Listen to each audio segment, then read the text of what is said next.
Hello everyone, this is Pratima Sonone, Assistant Professor of Statistics, Department of Statistics, KTHM College, Nasik. The last chapter of our paper first is Theory of Attributes, and our today's topic is Attributes and Likert Scale of Measurement. In our previous chapter, we have seen that statistical methods deal with the quantitative data only, but there are some situations where qualities are also given. So these qualities are known as the attributes. The definition of attribute is the qualitative characteristics is called as the attribute. For example, nationality, literacy, religion, blood group, honesty, etc. Suppose we ask someone what is your blood group, so the responses may be A, AB, B and O, etc.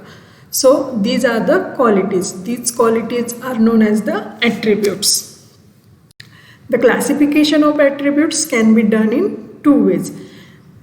First one is dichotomous classification. Next one is a polytomous classification.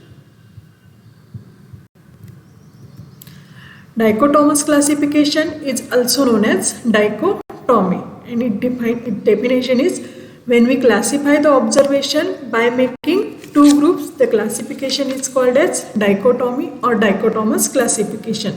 For example, sex-wise groups are male and female. Tossing a single coin, the result may be head or tail, or the classification of the people according to their habits as smoker and non-smoker, etc. Means when we make only two groups of the classification, then that classification is known as dichotomy or dichotomous classification. Next classification is manifold classification or polytomous classification.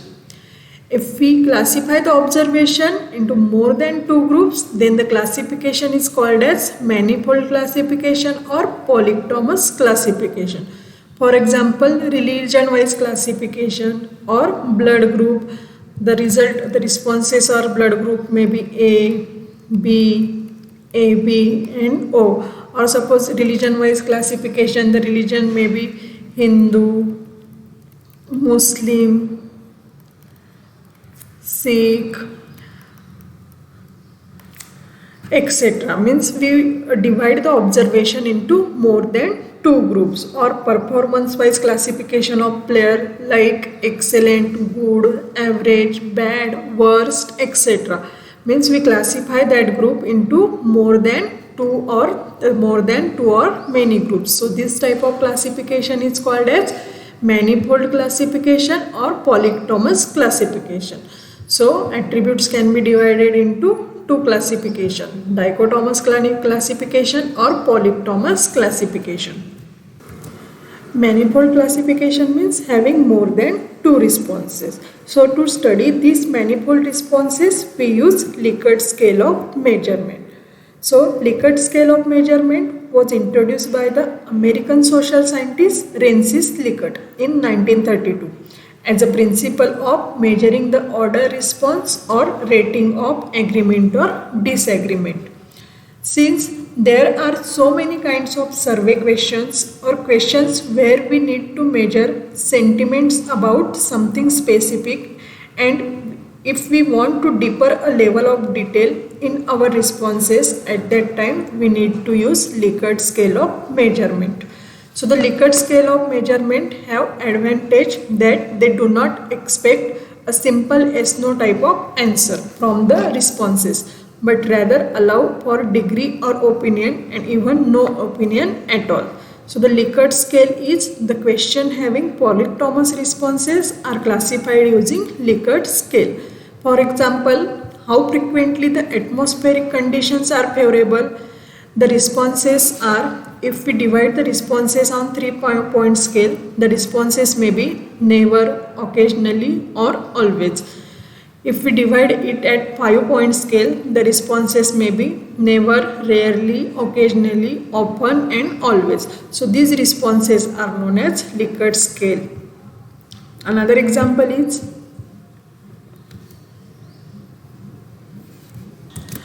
the teamwork, the institution is excellent. Do you agree? The responses may be disagree, no opinion, agree, or strongly disagree, disagree, no opinion, agree, and strongly disagree. So these are the 3 scale responses and these are the 5 scale responses.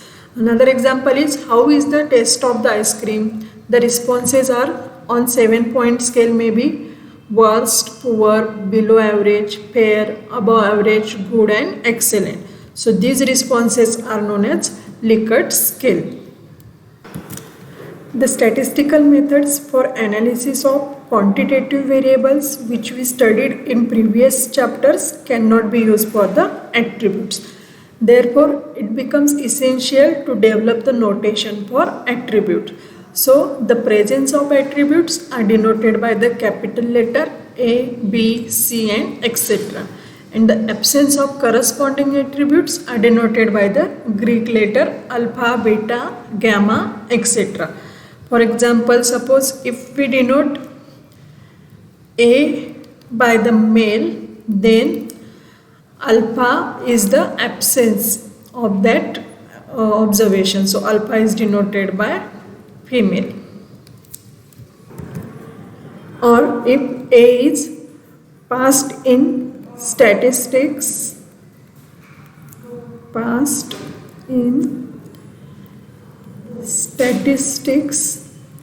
then alpha may be failed in statistics. So the presence of attributes are denoted by capital letter and absence of the attributes are denoted by the Greek letters. Sometimes an observation described with the help of 2 or more attributes simultaneously. For example, suppose the attributes are literate male. So here 2 attributes are given. Suppose we denoted, and these are the present attributes. So we denote it by the capital letters. Suppose if we denote A by literate and B is equal to male, then the absent attribute are alpha, maybe alpha is illiterate and the opposite of B is beta. So it is female. Then the AB is known as literate male, and alpha beta is known as illiterate female.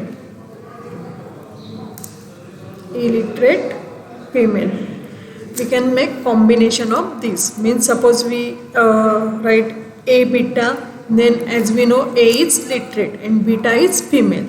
So A beta is literate female, or A alpha, not A alpha, A beta, B alpha. So B alpha is illiterate male. Suppose if we add one more attribute, that is C is equal to criminal, then ABC is criminal male, literate male criminal, or criminal male literate, or alpha beta and its opposite is gamma. So gamma is non-criminal. So in this way we can make combination of the attributes. Now let's see some terminologies used in attributes. First one is a class. Symbols such as A, AB, A beta C denotes a class of observation. Means any symbol, present symbol or absent symbols are known as the class. Next one is class frequency. The number of observation belong to a particular class is called as class frequency, and it is denoted by respective class symbol enclosed in a bracket.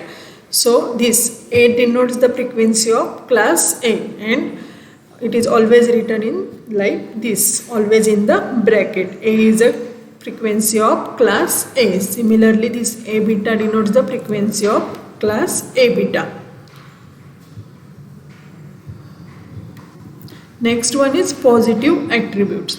The attributes denoted by the capital letters A, B, C, etc. are called as the positive attributes. Positive attribute means the attributes denoted by the capital letters. Similarly, negative attribute means the attributes denoted by the Greek letter alpha, beta, gamma, etc. are called as the negative attributes. Now positive classes. These two terms are different. This is the positive attribute and this is positive classes. So positive classes means the classes denoted by capital letters or combination of capital letters are called as positive classes. That is A, B, B, C, all are the positive letters, and here combination is also allowed. So the difference in positive attribute and positive classes is, in positive attribute there is a single letter, single capital letter, and in positive classes we can use the combination of the capital letters. Similarly, negative classes means the classes denoted by Greek letters or combination of Greek letters are called as a negative classes. For example, alpha, alpha beta, alpha beta gamma are the these are the negative classes. Are the negative classes. So the difference in negative attribute and negative classes is, in negative attribute we use only a single Greek letter. Here we can use the combination of the Greek letters. Next one is order of classes. The class denoted by a combination of n attributes is called as nth order class. For example, A, B, alpha, beta are the first order classes. Then AB, alpha, beta, A, beta are the second order classes. Means here combination of two attributes are given. If the combination of three attributes, then we say it is the third order classes. Next definition is ultimate class frequencies. The frequencies of the classes of highest order are called as ultimate class frequencies. For example, if we use only one attribute A, then A and alpha are the two ultimate class frequency. Means there is only one single present attributes, then the present attribute and its present attribute is A and its absent attribute is alpha are the two ultimate class frequency. If we use two attributes A and B for classification, then AB, A beta, alpha beta and alpha B are the four ultimate class frequency. So for a single attribute A, there are two class frequencies A and alpha, and for two attributes AB, there are four ultimate class frequency. The present attributes are AB and their absent attributes are alpha and beta, and so their combination is AB, A beta, alpha beta and alpha B. These are the four ultimate class frequencies. Next definition is total number of class frequencies. In case of two attributes A and B, the total number of class frequency of all order is equal to 9, and they are summarized as follows. Suppose the order is 0, then there is only one class frequency, that is n. So the number of classes are 1. If the order is 1, then there are 4 class frequencies. These two are present and these two are absent. That is A, B and alpha, beta. Means there are 4 number of classes. For order 2, there are also 4 class frequencies. That is combination of these two order, that is AB, alpha B, A beta, alpha beta. So number of classes are 4. And this 4 plus 4 plus 1, it is 9. So there are total 9 number of class frequencies. Next topic is relationship among the class frequencies. Suppose let n be the total frequency and let A denotes the attribute male. If A denotes the attribute male, then its opposite is alpha and it is denoted by the attribute female. Then the total frequency is total number of males plus total number of females. Means if we write it in symbolical form, total frequency is denoted by n. Number of males are A and number of females are alpha. So n is equal to A plus alpha. Similarly, if B is employed person,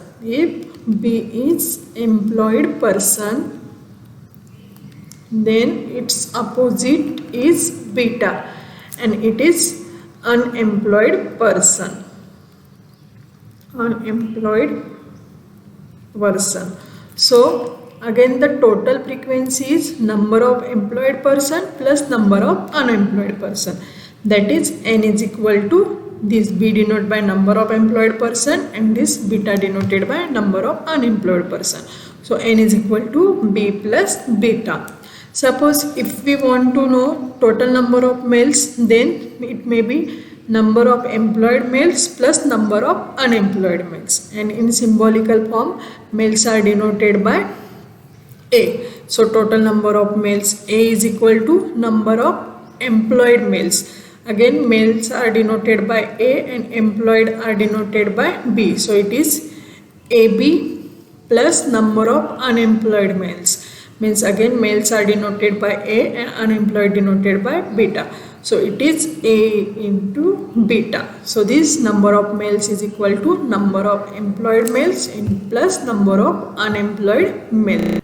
Similarly, the total number of employed persons are equal to the total number of employed males plus total number of employed females. Now, total number of female are equal to total number of employed female plus total number of unemployed female, and total number of unemployed male, that is beta, is equal to total number of unemployed male plus total number of unemployed person are equal to total number of unemployed male plus total number of unemployed female. So this relation from 1 to 6 can be summarized and remembered easily with the help of the following table. So in this table, in first column we write A and its opposite is alpha and total, and in first row B, its opposite is beta and total. Now just this AB is the multiplication of this A and this B, that is AB. Now A into beta is A beta and total of this row is A. Similarly, this alpha into B is alpha B. Now this alpha into beta is alpha beta and total of this row is alpha. Total of this column is B. This column is beta and total is n. So all these formulas from 1 to 6 can be easily remembered by using this table. For example, obtain the remaining class frequency for the following frequency. Here the value of AB, alpha B, A beta and alpha beta are given. So we have to find the remaining frequency. As we know, we can find the remaining frequency by using this simple table. So the table is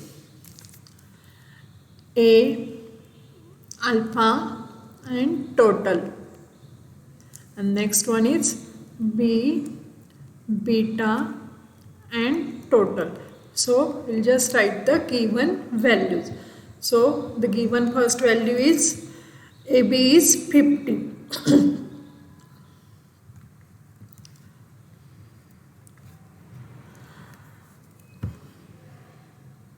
AB is 50. So here the value of AB, A beta and A.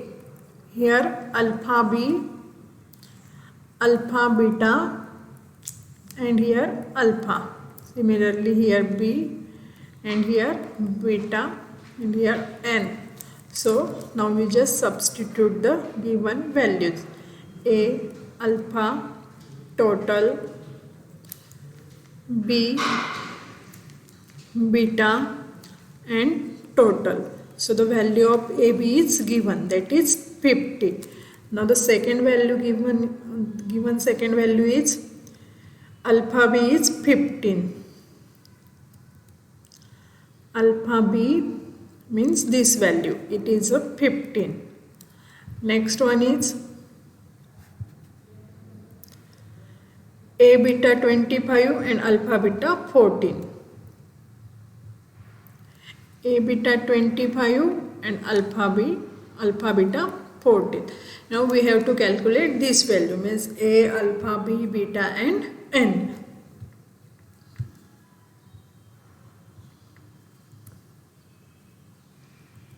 Okay. Now firstly we calculate the value of b. We know the value of b is the value of b is just addition of these two numbers, means b is equal to ab plus alpha b. So the value of ab is 50 and the value of alpha b is 15. So 50 plus 15 is 65. Therefore the value of b is equal to 65. Now the value of beta is equal to this addition of these two numbers, that is a beta is equal to a beta plus alpha beta, that is 25 plus 14, so it is 39. So the value of beta is 39. Similarly the value of a is addition of 50 plus 25. So 50 plus 25 is 75. The value of alpha is addition of these two numbers, that is alpha b plus alpha beta, 15 plus 14, so it is 29. And the value of n is equal to either addition of these two numbers or these two numbers. So 75 plus 29 or 65 plus 39. So 65 plus 39 is 104. So the value of n is 104. In this way we can find the missing frequency. So just using these formulas we can find the missing frequency. So the value of a is 75, alpha is 29, b is 65, beta is 39, n is 104.